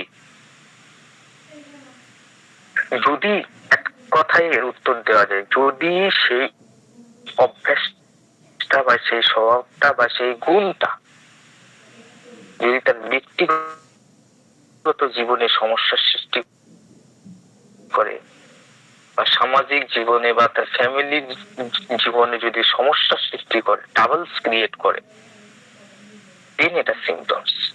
আর না হলে সেটা একটা গুণ, যেটা মানুষের গুণ থাকে, সেই এক ধরনের গুণটা মানে মনুষ্য গুণ, সাধারণ মানুষের গুণাবলী। সাধারণ থেকে আমাদেরকে অসাধারণ বার করতে হবে, স্ট্রাইকিং সিমটমস হতে হবে, পিকুলিয়ার হতে হবে, কমসে কম স্ট্রাইকিং হতে হবে মাইন্ডের ক্ষেত্রে, যে আপনি শুনুন হবে, আরে বাবা এত দয়া, এত দয়া, এই যে এত দয়া, আপনি একটু আশ্চর্য হবেন যেখানটায়।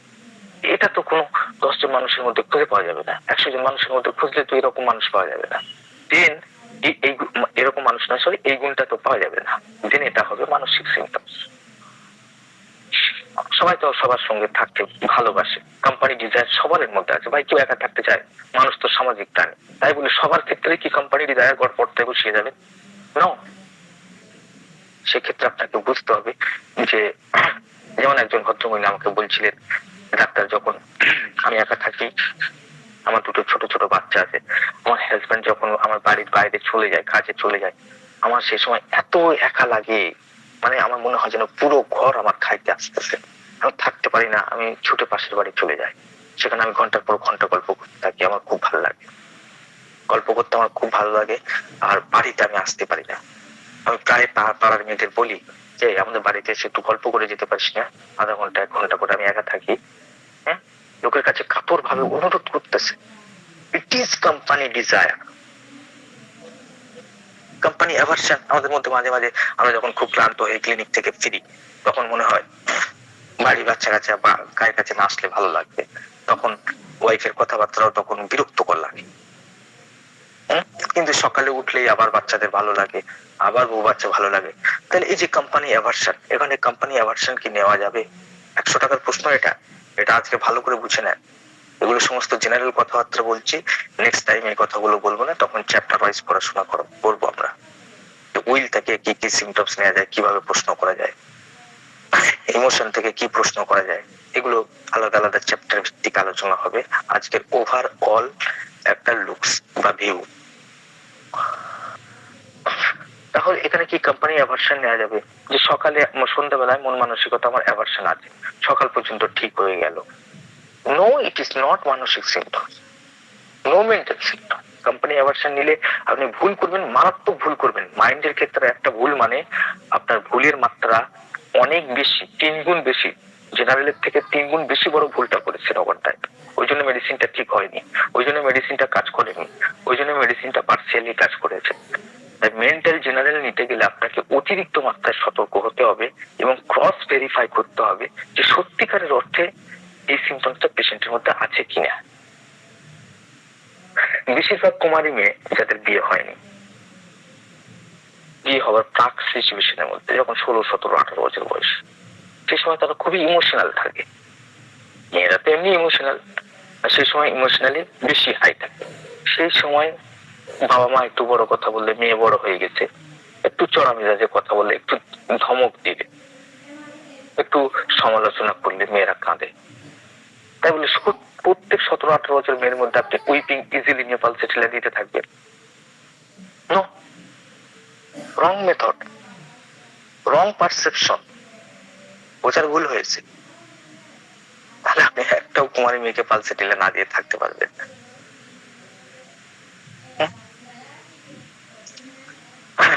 একটা বাচ্চা চঞ্চল হবে, রেস্টলেস হওয়াটা বাচ্চার স্বাভাবিক ব্যাপার। সমস্ত বাচ্চার ক্ষেত্রে রেস্টলেস মাইন্ড, রেস্টলেস নিয়ে সবাই রস্টপ, টিউবারকুলিনাম, ক্যালকুলিয়া ফস এই সমস্ত প্রেসক্রিপশন করতে থাকবেন। এটা রং প্রেসক্রিপশন, রং প্রেসক্রিপশন। ইন্টেন্স লেভেলের ছটফটানি বাচ্চা যখন আপনি দেখবেন আর 5টা বাচ্চার থেকে এই বাচ্চার অস্থিরতা সবার উপরে যায়, দেন আপনি মাইন্ড রেস্টলেসনেস নিতে পারেন।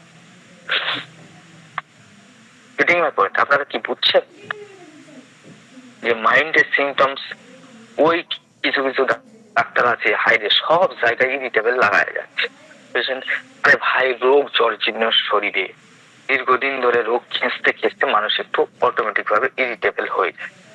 আমাদের কাছে তো ক্রনিক পেশেন্ট বেশি আছে, বাতের ব্যথা 5 বছর ধরে, যন্ত্রণায় হাঁটতে পারে না, ইয়ে করতে পারে না। আপনি এক কথা 2বার 3বার জিজ্ঞেস করতেছেন, কথা বলতেই ভালো লাগতেছে না। তার এত যন্ত্রণা করছে, আপনার কথার দিকে মনোযোগ দেওয়ার মতো ক্ষমতা তার নেই। যন্ত্রণার কারণে সে একটু ইরিটেবল হইতেই পারে। হ্যাঁ, আপনার একটা পা ভেঙে গেছে, আপনি অস্থির হবেন না? আপনি ইরিটেবল হবেন না? কিন্তু আপনি যদি দেখেন যে একটা পা ভাঙা ব্যক্তি, আমার ক্লিনিকে এত পেশেন্ট এসছে কিন্তু এরপর দেখতে পাচ্ছি হায়রে এত ইরিটেবল, আপনার মনের মধ্যে প্রশ্ন জাগবে, আপনার মাইন্ড আপনাকে বলে দেবে এটা সিমটমস কিনা। এর জন্য কোনো বই পুস্তক পড়া লাগবে না, তো সাধারণ নলেজকে অ্যাপ্লাই করবে। কি সামান্য আঙ্গুলে একটু মোচড় লেগেছে আর পেশেন্ট এত যন্ত্রণায় কাতরাচ্ছে যেন মনে হয় তার হাড্ডি গুড্ডি সব ভেঙে গেছে। দিন আপনি কেমন মিলের কথা চিন্তা করতে পারেন।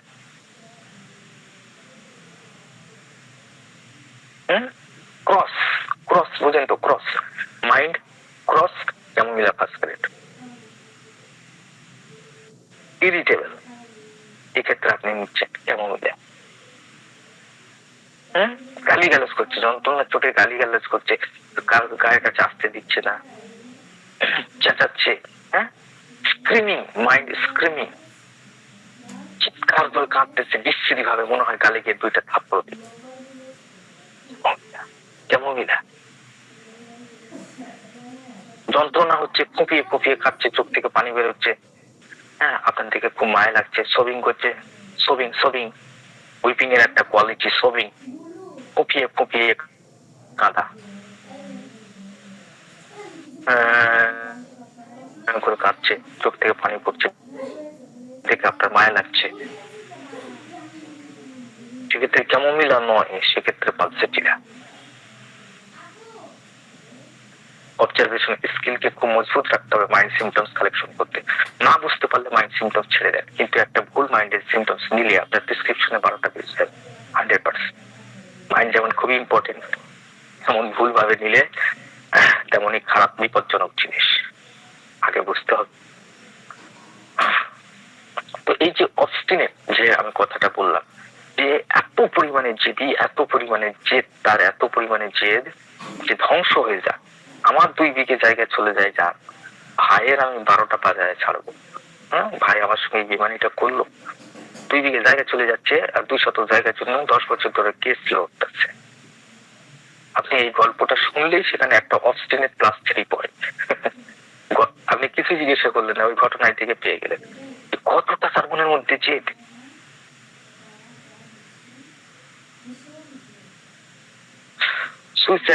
সুইসাইডাল টেন্ডেন্সি, নিজেকে নিজে খতম করে দেব। সুইসাইডাল টেন্ডেন্সি মানে কি বলে ভাই, মানুষ কি মরতে চায় পৃথিবীতে? কেউ কোনো জীব মরতে চায়? মরতে চায়? করতে চায় না। কিন্তু উইল পাওয়ার, ইচ্ছা শক্তি এতটাই বিকৃত হয়ে গেছে, এতটাই ডিসওরিয়েন্টেড হয়ে গেছে, এতটাই নষ্ট হয়ে গেছে ইচ্ছা শক্তি, এর বাঁচার ইচ্ছা, যেটা জীবের প্রধান বৈশিষ্ট্য, বাঁচার ইচ্ছা, বেঁচে থাকবো এই প্রকৃতিতে, তাই জন্য বংশ বিস্তার করে, সেই বাঁচার ইচ্ছাটুকুই বিকৃত হয়ে গেছে, নিজেকে নিজে খতম করে ফেলতেছে। Suicidal tendency, very important point. এই যে রুগী, আমার রুগী হাতে ব্লেডের চিরা দিয়েছে, 2-3 বার গলায় দড়ি দিতে ছুটেছে, ডাক্তার কিছুই মনে হলে যেন আত্মহত্যা করে ফেলি, জীবনে বেঁচে থাকার কোনো দরকার নেই, ওরা মেন্টালি কাম।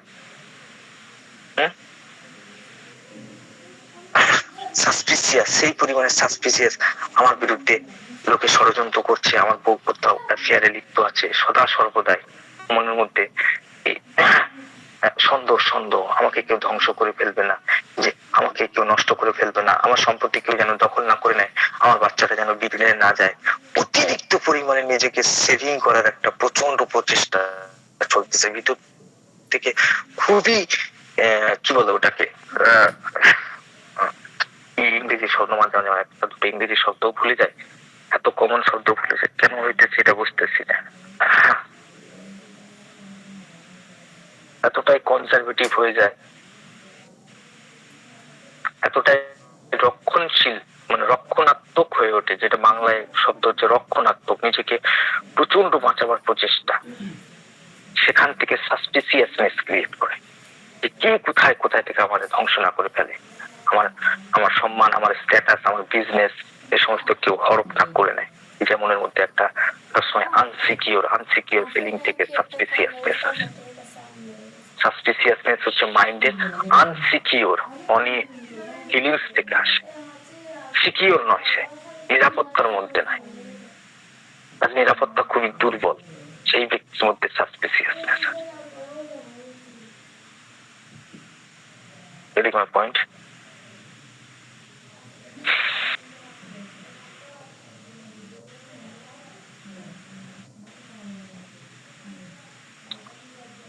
তো উইল, তাহলে এটা আমরা আলোচনা করলাম, এই পর্যন্ত কয়েকটা পয়েন্ট নিয়ে আলোচনা করলাম। এটা হচ্ছে ওভারঅল মানে সামগ্রিক ভাবে, এই যে company aversion, company desire, impatient, indifferent, এই সমস্ত হচ্ছে সমগ্রতার উপরে ভিত্তি করে উইল পাওয়ার।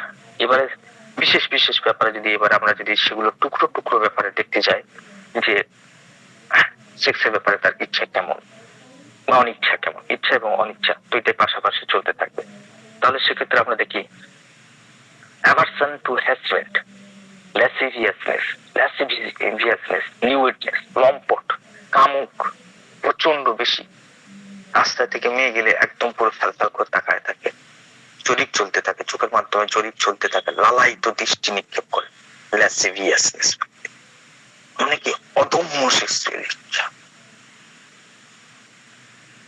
যেখানটায় তার ধর্ম মানা করছে যে এটা তোমার জিনিস নয়, বা এটা তোমার উচিত নয়, এটা তোমার নয়, তারপরেও সেখানটায় নিজেকে কন্ট্রোলের মধ্যে রাখতে পারছে না। lasciviousness, কামুক, লিউডনেস, লম্পট, যেমন ফ্লোরিক অ্যাসিডের বান্দা এত হাই সেক্সুয়াল ডিজায়ার রাখে যে নিজেকে সেই ইমোশনটাকে কন্ট্রোলের মধ্যে রাখতে পারে না, সেই ইচ্ছাটাকে সে কন্ট্রোলের মধ্যে রাখতে পারে না, তখন তার কাছে আমরা যেটা বাংলায় বলি মামাসির জ্ঞান চলে যায়, সে তখন রাস্তার মধ্যে একটা বয়স্ক মহিলাকেও খারাপ ভাবে তাকাতে সে দ্বিধাবোধ করে না। তাহলে কি পরিমাণে তার এই দিক থেকে অ্যাবনর্মালিটিস দেখা গিয়েছে। তার ইচ্ছার মধ্যে এক ধরনের হাই ইন্টেন্সিটি ক্রিয়েট করেছে সেক্সুয়ালি ব্যাপার স্যাপারে। সেই তীব্র ইচ্ছা বা কাম বাসনা তাকে বাধ্য করছে এই সমস্ত কাজ করাবার জন্য।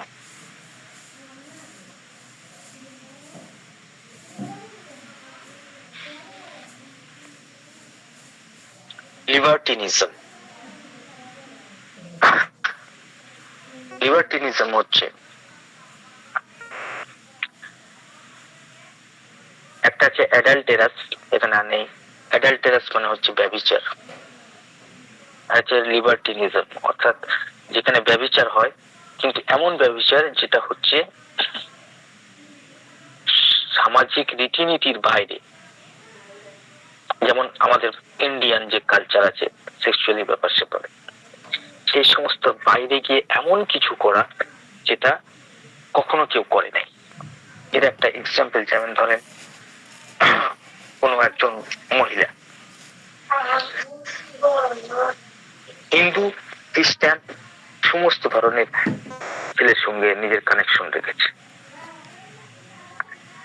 যেটা সমাজ মানতে পারে না। যে মানে এমনিতেও নিজের গোত্রের মধ্যে হলে সেটা একটা আলাদা ব্যাপার, কিন্তু দেখা যাচ্ছে সেই গোত্র ভেঙে তার পরিবারের সংস্কৃতি ভেঙে একজন মুসলিম কন্যা হিন্দু ও স্বামীকে গ্রহণ করছে, বা একজন হিন্দু মহিলাকে একজন মুসলিম গ্রহণ করছে।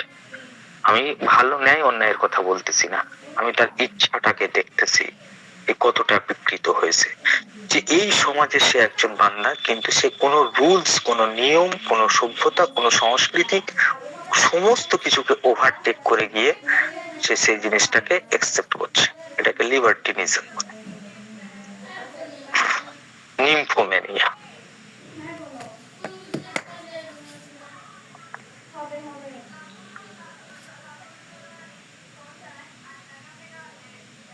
তো নিম্ফোম্যানিয়ার মধ্যে যেখানটায় স্ত্রীলোকের মধ্যে মানে খুবই যখন কাম ইচ্ছা খুবই দৃঢ়তার সাথে ধারণ হয়, মানে খুবই হাই ভাবে ক্রিয়েট করে, নিজেকে স্থির ভাবে রাখতে পারে না। তো নিম্ফোম্যানিয়ার মধ্যে লিলিয়ান্টিক আমরা দেখছি প্ল্যাটিনা। প্ল্যাটিনা মহিলারা বডির যদি কোনো মানে অংশে যদি একটু টাচ লাগে, ইভেন যদি সেটা কোনো ক্লথের টাচ, কাপড়ের স্পর্শে পর্যন্ত তার মধ্যে কামভাব জাগ্রত হয়। প্ল্যাটিনা ওভার সেন্সিটিভ, এক্সাইটমেন্ট, দুইটা জিনিস না হলে প্ল্যাটিনা হয় না। একটা হচ্ছে সে থিঙ্কিং করে, সে হচ্ছে রয়্যাল ব্লাড, মধ্যে রাজার রক্ত বইতেছে।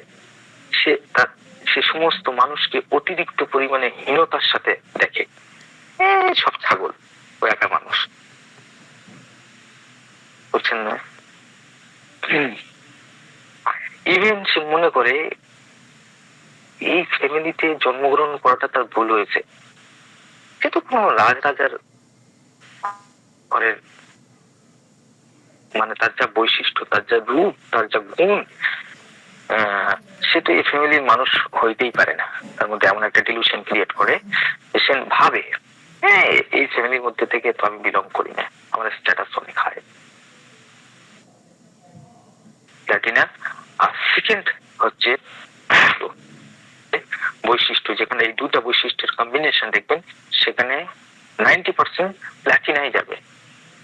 আর যেখানটায় হচ্ছে কি হাই সেক্সুয়াল ড্রাইভ অত্যন্ত নিম্ফোম্যানিয়ার মধ্যে আছে, কাম। এই দুই বৈশিষ্ট্য, একটা হচ্ছে লোককে হীনতার সাথে দেখা, আর একটা হচ্ছে এই ধরনের নিম্ফোম্যানিয়া, এই দুইটার কম্বিনেশন হলে প্ল্যাটিনা। এই দুটাই হচ্ছে প্ল্যাটিনার সব থেকে ক্যারেক্টারিস্টিক সিম্পটমস।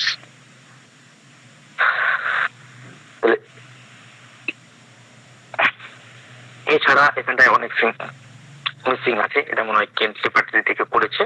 আমরা সিনথেসিসের মধ্যে দেখলে এখানে সেক্সুয়ালি নানান ধরনের বিকৃতি দেখতে পাই। কিছু কিছু ব্যক্তি আছে যা শিশুদের সঙ্গে পারভার্টেড, বিকৃত শিশু, পশু, পাখি কেউ তাদের মধ্যে এমন নর্মালিটিস ইচ্ছা হয়, এরকম তারা সেক্সুয়ালি ভাবে খুবই প্যাশনেট হয়, অদম্য ইচ্ছা সৃষ্টি হয়, এবং সেই অদম্য ইচ্ছা তাদের একটা বিকৃত যৌন আকাঙ্ক্ষা তাদের মধ্যে ক্রিয়েট করে, পারভার্সন দেখা যায়, সেক্সুয়ালি পারভার্সন। তো অনেকে ছোট ছোট বাচ্চাদের তাদের শিকার বানায়। এই সম্পর্কে রুব্রিক্স আছে, আমি যখন আলোচনা করবো ডিটেলসে, এখন তো একটা আউটলুক শুধু দিচ্ছি।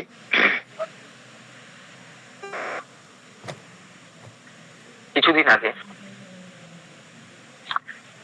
সেক্সুয়ালি পারভার্টেড ব্যক্তিরা মানে মানে এমন রাস্তা দিয়ে তারা তাদের স্যাটিসফিকেশন নিয়ে আসতে চায় যেটা কিনা খুবই অরুচিকর, যেটা সমাজ কখনো মান্যতা দেয় না। এই কিছুদিন আগে একটা ব্যাপার শুনতেছিলেন যে বাসের মধ্যে একজন ব্যক্তি মাস্টারবেট করছে একজন ফিমেল যাত্রীকে দেখে দেখে পুলিশ তাকে অ্যারেস্ট করেছে। এটা কি? Sexually perversion. এবারে ফুডের দিকে যদি আমরা যাই, ডিজায়ার অ্যাভারশন ফুড তো আমরা সবাই জানি, এখানে বেশি আলোচনা করার দরকার নাই। স্পেশাল সেন্স,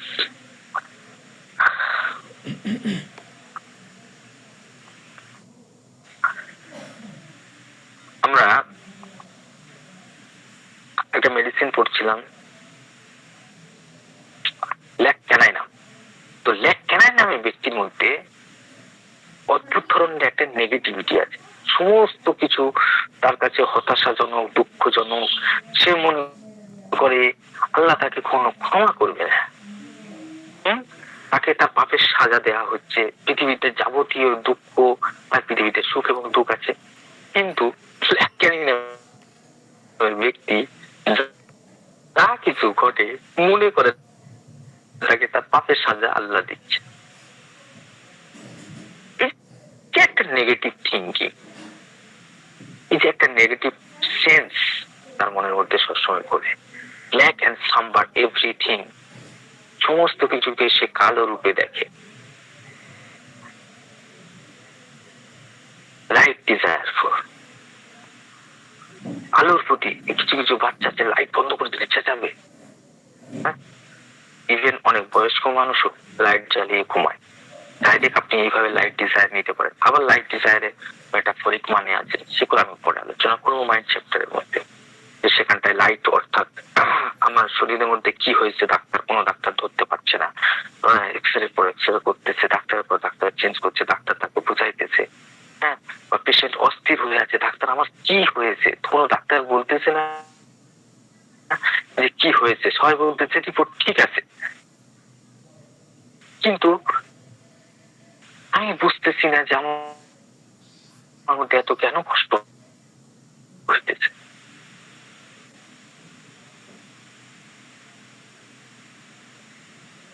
আপনার কাছে এসছে বুঝতে, ট্রিটমেন্ট নিতে আসেনি, বুঝতে এসছে লাইট ডিজায়ার ফর।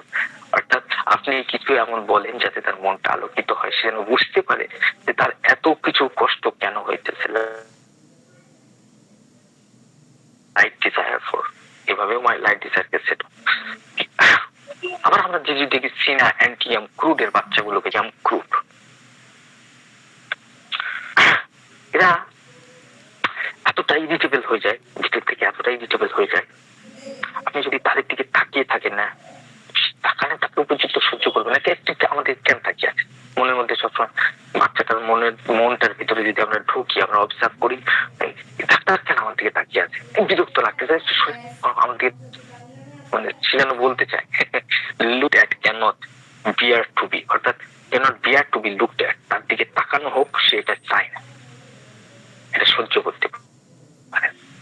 তাহলে এতটা তার মধ্যে ডিজায়ার অ্যাভারশনের মধ্যে, ডিজায়ার এবং অ্যাভারশনটাই তো ইচ্ছা, তো এতটাই অ্যাভারশন তৈরি যায় তার মধ্যে যে তাকানো পর্যন্ত সহ্য করতে পারে না। কোনো ব্যক্তি লাইট সহ্য করতে পারে না, কোনো ব্যক্তি অন্ধকার সহ্য করতে পারে না, কোনো ব্যক্তি তাপ সহ্য করতে পারে না, কোনো ব্যক্তি কন্ট্রাডিকশন ইনটলারেন্স, তার মতের বাইরে গেলে সহ্য করতে পারে না, তার কথা কেটে দিলে এই কন্ট্রাডিকশন ব্যাপারটা তার অপছন্দ, লাইট অপছন্দ। স্পেশাল সেন্স এখানে একটা বিশেষ ব্যাপারে তার অপছন্দটা দেখা গিয়েছে, লাইটের ব্যাপারে, তাকানোর ব্যাপারে। Point sensitive two light, sensitive to music, sensitive two noise, এই যে সেন্সিটিভ যত রুব্রিক্স গুলো আছে, অর্থাৎ সে লাইটের প্রতি খুবই সংবেদনশীল, এটা সহ্য করতে পারছে না। মিউজিকের প্রতি গান বাজলে সহ্য করতে পারে না। গ্রাফাইটিস মিউজিক শুনতে একদম পছন্দ করে না। মিউজিক ইনটলারেন্ট আমরা অনেক মেডিসিনের মধ্যে পাই। তো ইনটলারেন্ট এর রেপার্টরির মধ্যে পাওয়া যায় না সেন্সিটিভ টু মিউজিক, এর মানে লেখা আছে।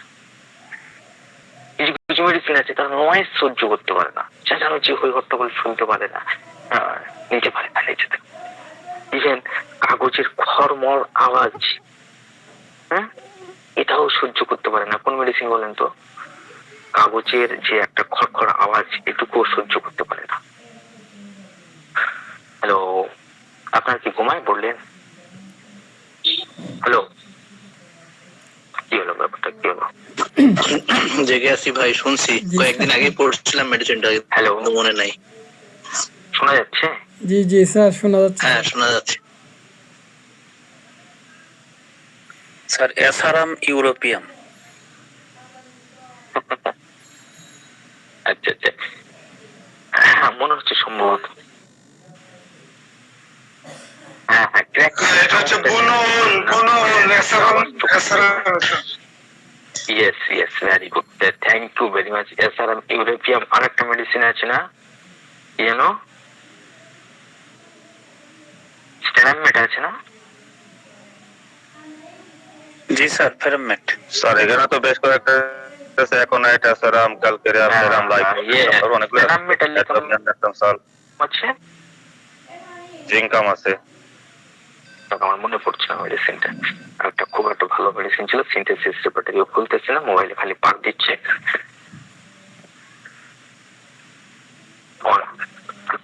ইয়েস ইয়েস, ওকে। আমার মেডিসিনটা মনে পড়ছে না, এটা খুব একটা সুন্দর মেডিসিন।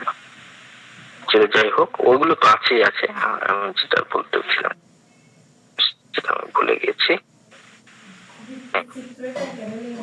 সরি। তো সেন্সিটিভ টু নয়েজ, নাক্সভমিকার দিকে তাকায় দেখেন, একদম নয়েজ পছন্দ। হ্যাঁ,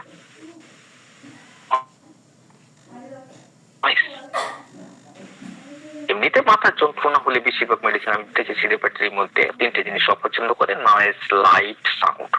নয়েজ, লাইট আর অন্ধকার চাই। বেশিরভাগ মাথা যন্ত্রণা রোগীদের হচ্ছে গোলমাল পছন্দ নয়, লাইট পছন্দ নয়। এই সমস্ত ব্যাপারগুলো তাদের মধ্যে মাথা যন্ত্রণা বেশি ক্রিয়েট করে। বেশিরভাগ মেডিসিনের মধ্যে আমি দেখছি যেখানে মাথা যন্ত্রণার সমস্যা থাকে তারা লাইট বেশি নিতে পারে না, তারা নয়েজ নিতে পারে না। কিন্তু তাছাড়া নাক্সভমিকের মধ্যে দেখবেন তার যে কোনো কমপ্লেন্স এর মধ্যে সে নয়েজকে একদম পছন্দ করে না। একদম অন্ধকারের ঘরের মধ্যে লাইট অফ করে একদম শান্তির সাথে শুয়ে থাকতে চান, শান্তির সাথে। Tranquility desire for, or solitude desire for, solitude চায়। একটা হচ্ছে alone desire,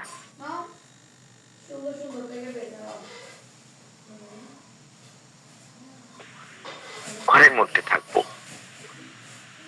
কিন্তু সলিটিউড মানে কি? নির্জন জায়গা চায়, নির্জন।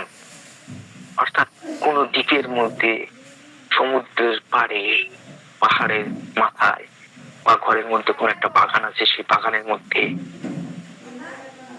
এরকম নির্জন জায়গা চায়। কিন্তু অ্যালোন ডিজায়ার সেটা ঘরের মধ্যে হতে হবে, যেখানে মনুষ্যজনের আসা যাওয়া ব্যাপারে নিশ্চিত যে এখানে কোনো মানুষ আসবে না, সেটা হচ্ছে নির্জন জায়গা। আর অ্যালোন মানে যে একা, মানে সেটা অতটা স্পেসিফিক না, এটা একটু বেশি পরিমাণে স্পেসিফিক। সলিটিউড ডিজায়ারের মধ্যে নাক্সভমিকা আছে। নাক্সভমিকা আমার প্রফেসর বলতেন, এটা নাক্সভমিকা হচ্ছে পুকুরের শান্ত পানির মতো, যে যেখানটায় একটা পাতা পড়লেও স্পন্দন সৃষ্টি হয়। এই হচ্ছে নাক্সভমিকার নেচার, বুঝে নাও।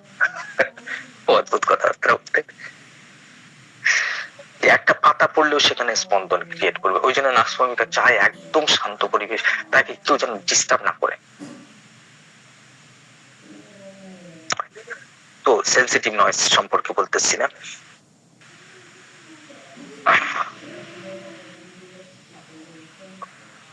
আবার আমার একটা পেশেন্ট আছে, আজীবন কাল থেকে আসতেছি, বয়স হয়ে গেছে অনেক, ডি গ্রুপের পেশেন্ট, তাকে শুধু প্যালিয়েশনের উপর রেখেছি, তার রোগ সারবে না, অনেক কিছু ব্যাপার স্যাপার আছে, প্যাথোলজি অনেক প্রোগ্রেস করেছে, ভালো আছে, আল্লাহর রহমতে ভালো আছে, ওষুধ খেলে ভালো থাকে। তো তার সারা জীবনের একটা অপছন্দের কথা আমি শুনে আসতেছি, ডাক্তার মাছের গন্ধ নিতে পারি না, এই মাছের গন্ধ, আমি মাছ খাইতে পারি না, মাছের গন্ধ নিতে পারি না। পৃথিবীর যাবতীয় গন্ধ, মাংসের গন্ধ তার পছন্দ, সব গন্ধ পছন্দ, কিন্তু মাছের গন্ধ পছন্দ না।